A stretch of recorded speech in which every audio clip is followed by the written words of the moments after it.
Ya, Assalamualaikum warahmatullahi wabarakatuh.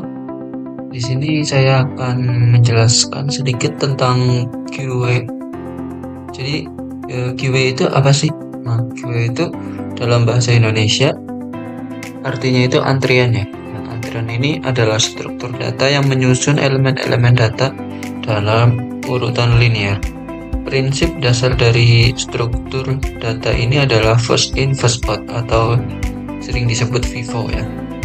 Nah, yang berarti elemen data yang pertama dimasukkan ke dalam antrian akan menjadi yang pertama pula untuk dikeluarkan. Nah, untuk prinsip FIFO pada QI, caranya bekerja adalah seperti jajaran orang yang sedang menunggu antrian di supermarket, di mana orang pertama yang datang adalah yang pertama dilayani, first in, first out. Nah, pada struktur data ini, urutan pertama data yang akan dikeluarkan disebut front atau head. Sebaliknya, data pada urutan terakhir, data yang baru saja ditambahkan disebut back, rear, atau tail. Proses untuk menambahkan data pada antrian disebut dengan NQA, sedangkan proses untuk menghapus data dari antrian disebut dengan DQA. Nah, fungsi QA ini apa sih?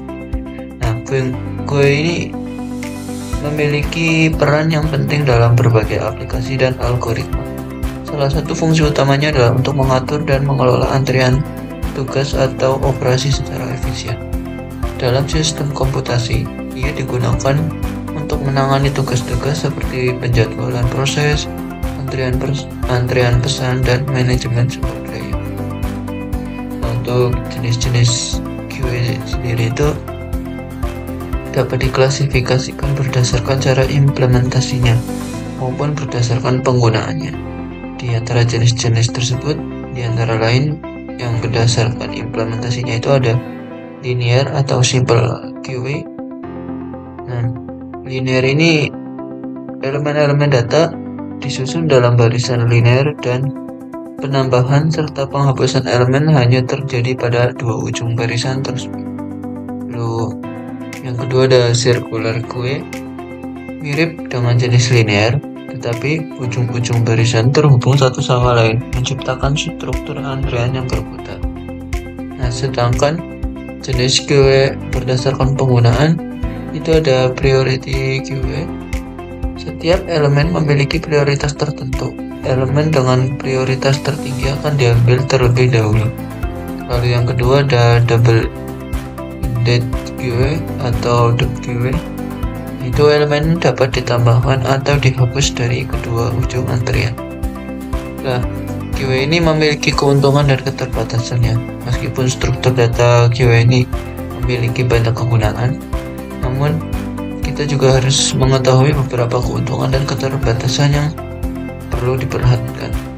Di antara lainnya itu keuntungannya itu ada data berjumlah besar dapat dikelola dengan mudah dan efisien.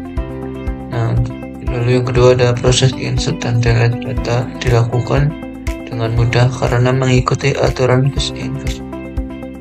Lalu yang ketiga ada efisien dalam menangani tugas berdasarkan urutan kedatangan. Jadi QA ini memang sangat membantu dalam pekerjaan ya. Lalu keterbatasan QA ini yang pertama tidak efisien untuk pencarian elemen tertentu dalam antrian karena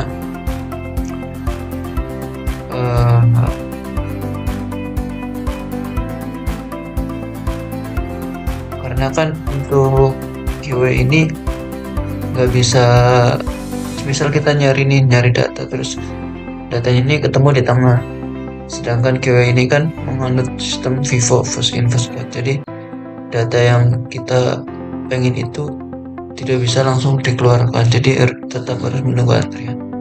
Lalu yang kedua, keterbatasannya kedua itu memerlukan alokasi memori yang cukup untuk menyimpan antrian. Karena QA ini antrian dan pasti membutuhkan memori yang lebih besar.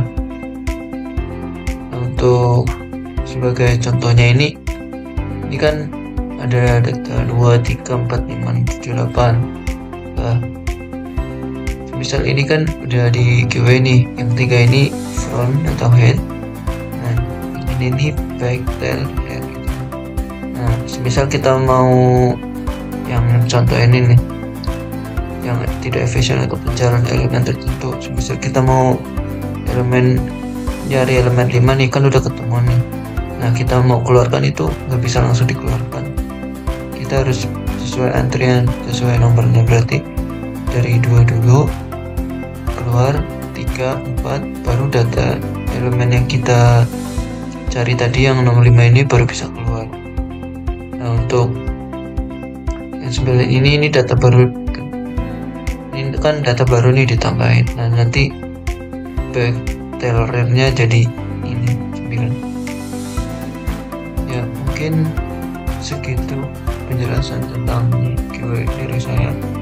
Kurang lebihnya mohon maaf. Wassalamualaikum warahmatullahi wabarakatuh.